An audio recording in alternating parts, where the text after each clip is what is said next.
आप स्क्रीन के ऊपर देख सकते हो लास्ट 4 एग्ज़ाम हो रहे हैं, मतलब कि 4 एग्ज़ाम लास्ट जो अभी अभी होकर गए हैं रिसेंटली। बात करते हैं 11 जुलाई की, उससे पहले एग्ज़ाम हुआ था 6 जुलाई को, उससे पहले एग्ज़ाम हुआ था 29 जून को, एंड उससे पहले एग्ज़ाम हुआ था 22 जून को। चारों एग्ज़ाम में कंटिन्यू हमारी प्रेडिक्शन PDF हिट गई है।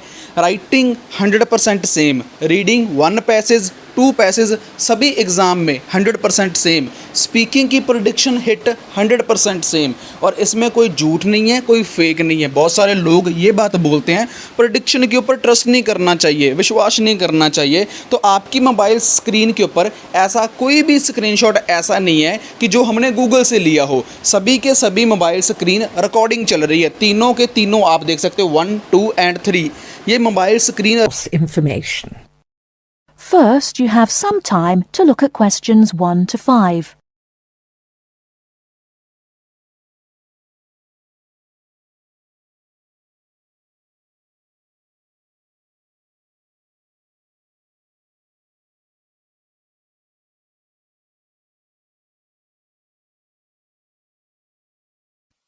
Hello, I wonder if you could help me. I am interested in enrolling in your MBA program. Could you give me some information, please? Yes, of course. I'll take a few details first of all, and I'll give you a copy of our prospectus. Oh, that's okay. I already have one here. I've been researching the MBA courses in the local area, so I already have lots of course information. That's great. Okay, so first of all, can you tell me your name, please? Yes, of course. It's Anne Horbury. Horbury, is that Hawberry? Yes, that's right. Okay, and what's your date of birth, Ms. Horbury? The 22nd of May, 1981. That's great. And you were born in the UK? Yes, I was. All right, can you give me some contact details, please? Sure. My address is 26 Simon Place in Brighton, and my telephone number is 01903 714 721. Sorry, can you tell me your contact number once again? Yes, it's 01903 714 721. Okay, great. And do you have a mobile phone number?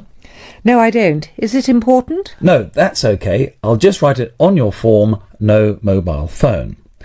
Now, just a few additional questions. Before you hear the rest of the conversation, you have some time to look at questions 6 to 10.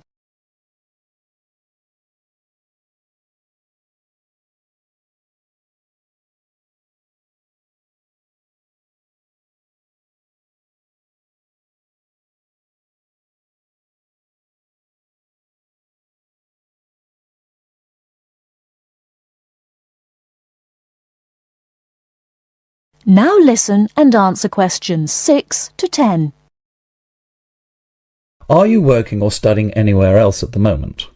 Yes, I'm working for Lloyd Enterprise in the city as a secretary, and I'm also attending a computer course part-time in the evenings. Great. So can you give me some details about your educational background? We need to make sure that your qualifications match the entry requirements. Yes. I completed a business degree a year ago. I've been working since my graduation, but the job market is very competitive these days, so I'd like to do some postgraduate study now. Okay, that sounds fine. Your degree is relevant, and it's good that you have some work experience too. I do need to warn you, though, that our MBA program is extremely popular and gets full quickly. So would you be interested in applying for any alternative courses if your application is not successful this time? Well, my first choice would, of course, be the MBA, but yes, I've had a good look through your prospectus, and I would also be interested in the international marketing course. That's great. It's always a good idea to keep your options open just in case. Finally, can you tell me where you learned about our courses here? Actually, my cousin studied the MBA course 2 years ago, and she recommended it to me. Okay, well, thank you for coming in today. I will pass your details on to our admissions department. They should contact you this week with a formal application form, and they usually invite MBA candidates to come in for an interview. OK, well, thanks for your time. No problem. Good luck with your application. That is the end of part 1. You now have half a minute to check your answers.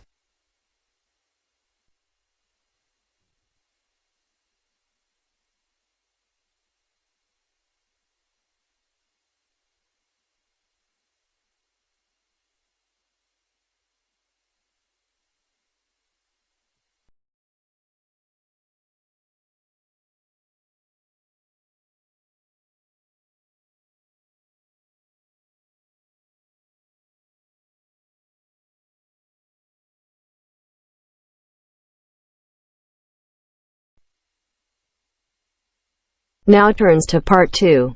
Part 2. You will hear a talk about young people living on their own.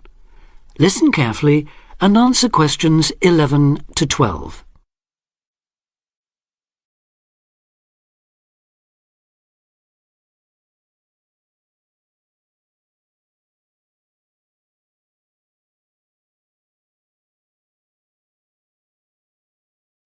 Listen carefully and answer questions 11 to 12. Loneliness is something we all suffer from in varying degrees, but young people living on their own can be particularly vulnerable. Many who leave the family home find they are less confident and have more difficulty in finding their feet than they expected. Often, going to work or study in another town or city will be the first time they have lived away from home. Although this may sound like an adventure for those dying to get away from the glare of the parental eye, for others it is a daunting prospect which generates apprehension, uncertainty and even fear. In fact, in a recent survey of over 1,600 people who had recently left home, 32% said that understanding and coping with loneliness was a crucial issue for them and made them feel highly stressed and distracted. An annual report by researchers last year recorded a noticeable increase in the number of individuals with homesickness, transition and isolation issues. Acknowledging that feelings of loneliness and isolation could impede progress at work or study, they examined the number of people using the welfare and health services. They found that young people in particular were prone to difficulties. Last year, 61% of all people using counselling services were aged under 30, and of this group, 57% were men.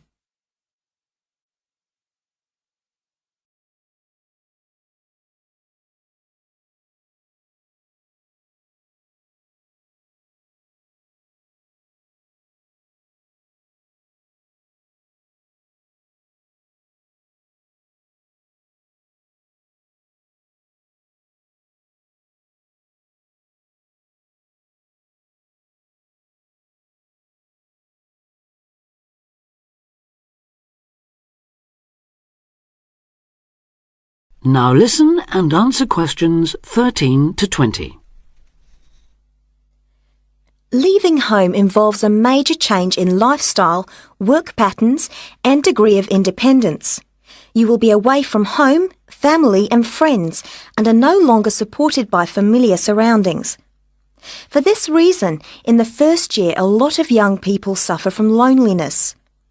Ironically, this sense of isolation comes at a time when you are likely to be surrounded by people most of the time.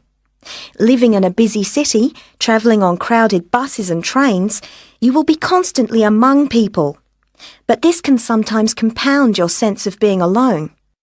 Seeing others who appear at ease among large crowds, mingling and making friends, can make you feel excluded and inadequate. Adapting to a new environment makes people uncertain of what to do or how to behave and breeds insecurities which can make for a real sense of isolation. It is often those who are more used to being on their own who deal best with the transitional period of leaving home. Other reasons for feeling alone include high expectations of the big city where you have the best time of your life and meet lifelong friends. It may be the first time you have had to make new friends since you started primary school, and perhaps you are reluctant or finding it hard to replace old friends whom you miss. There are also pressures to juggle work and socialising, which may leave you feeling left out. Or it could be that you have a long-distance relationship and feel torn between your new lifestyle and that special person who lives so far away. Because loneliness can leave you with a sense of low self-esteem, where you become self-conscious and feel you have been rejected, it is very difficult to overcome. You may be reluctant to even try and make new friends or take part in social activities, and will also find it difficult to say no to things, leaving you feeling exploited and weak. One of the ways of combating loneliness is to remember that it's not your fault, and that it's something everyone has to deal with, despite appearances. Counsellors advise those feeling lonely to speak to someone they know about their feelings.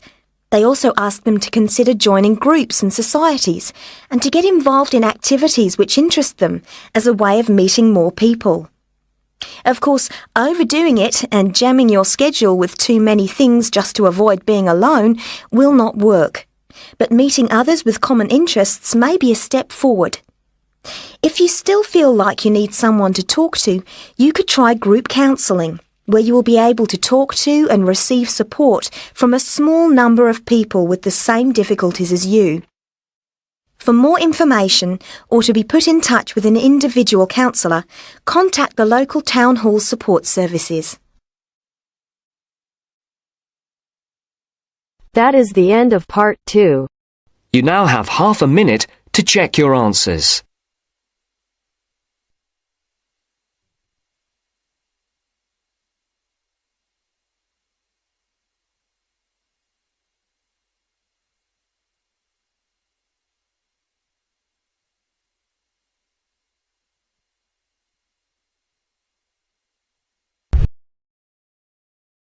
Now turns to part 3. Part 3. You will hear two students, Jenna and Marco, discussing a business studies project they have to do. You now have 15 seconds to read questions 21 to 24.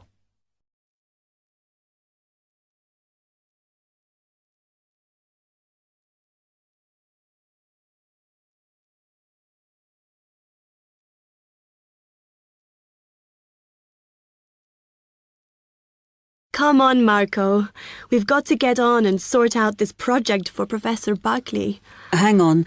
I want to make sure we've got all the information. Now, where are we? Well, today we need to sort out exactly what we're going to do and how we're going to divide the work up.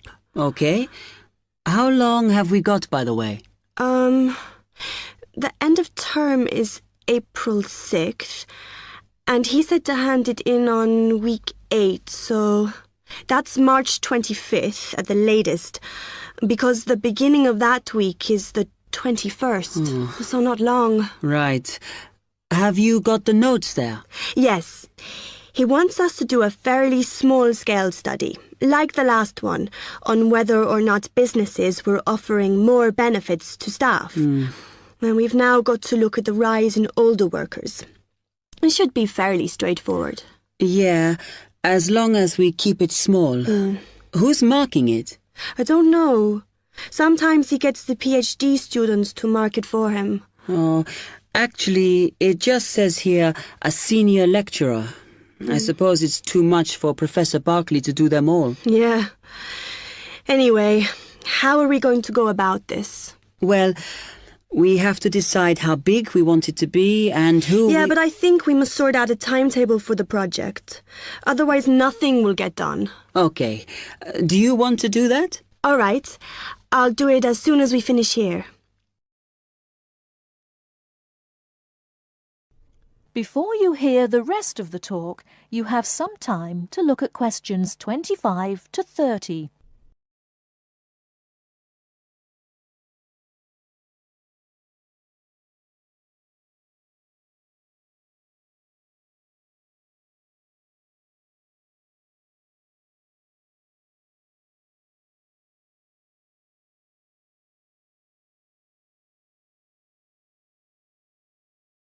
Now listen and answer questions 25 to 30. Okay, what do we have to do now for the project? What's the best way to go about it? Well, Professor Carter suggested we set up a focus group to get some in-depth interviews, but I think that'll take a lot of time. Yeah, I agree. If we did a focus group, we'd have to spend time deciding who to include in it, and it's not necessary to do one anyway. Oh, fine. And if you agree, I think we should get in touch with the businesses on the list Professor Carter gave us and ask them if they're prepared to participate. Sounds good. Then we can go there, give them questionnaires, and collect them later. Exactly. Okay. Then do we need to book one of those study rooms in the library so we can work together to input the data?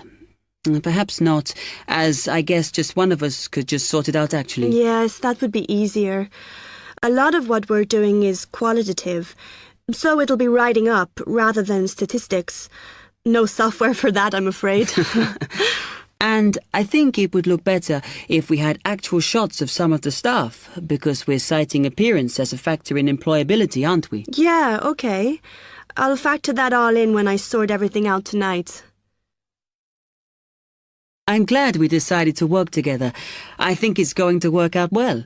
Yes, well, given that we had to work in pairs on this project, I think we were right to choose each other. We complement each other academically, as we're each good at what the other isn't. In fact, we should have tried working together before. Yes. Now, how shall we split the work? I'll do the analysis, shall I? Oh, okay. It's just that it might be faster, because I'm used to doing it. Although your English is better than mine. I need more practice at reading, really. Okay, I'll do the presentation then, if that's okay with you. Yeah, sure. I don't mind speaking in public, but I hate preparing all the notes for them.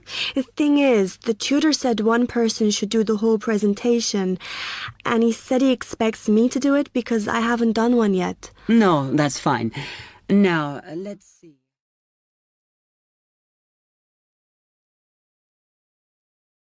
That is the end of part 3. You now have half a minute to check your answers.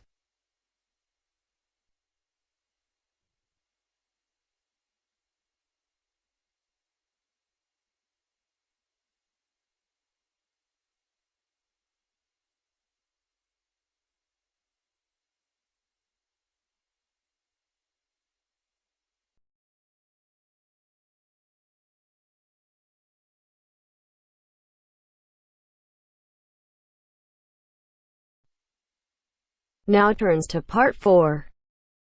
Part 4. You will hear a talk from a series of lectures on the survival of our planet. Professor Samson talks about endangered species of flora and fauna. First, you will have half a minute to look at questions 31 to 40.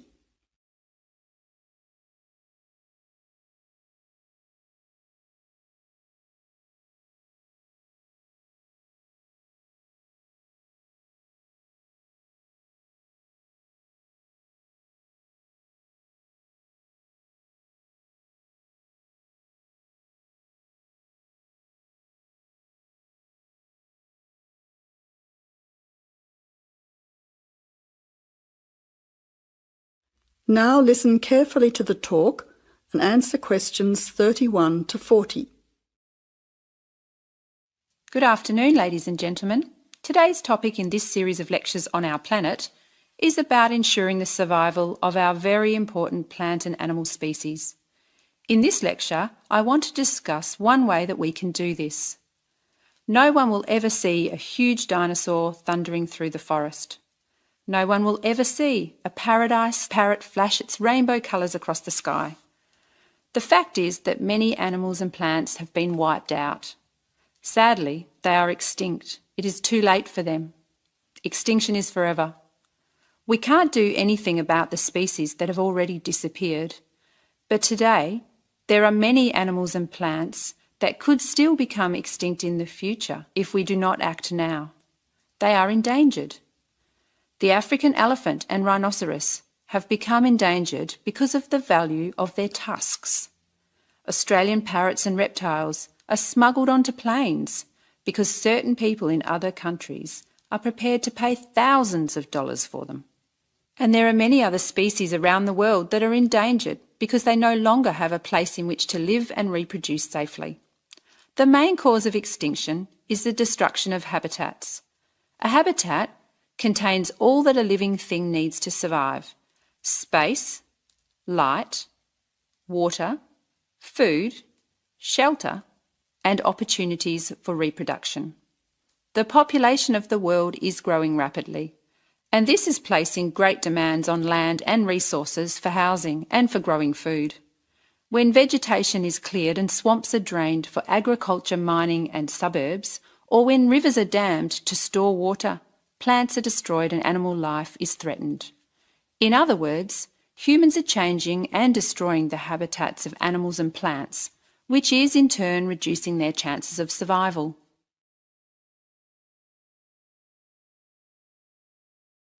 So how can we conserve habitats and help save endangered species? Well, one way is to protect their habitats permanently in national parks or nature reserves. National parks have been created in many countries. They encourage people to enjoy the beauty and diversity of the animals and plants that live there without harming them. By supporting and visiting these parks, people can become more aware of the species that live there and how the parks work to protect them. It is very important that, when visiting a national park, we keep them safe for future generations of plants and animals by obeying a few rules. Firstly, follow the fire regulations.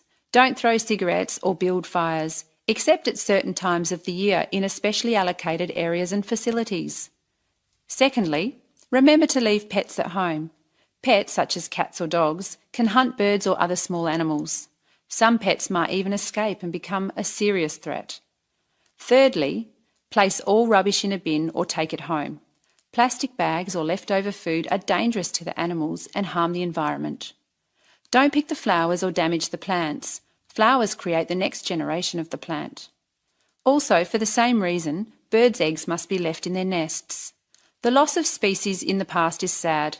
However, there is hope for the future. Despite the demands of our increasing population, we can work to protect the plant and animal species we still have. So I would like to conclude by saying that I believe that, with strong public awareness and support of these national parks and reserves, the future of endangered species can be ensured.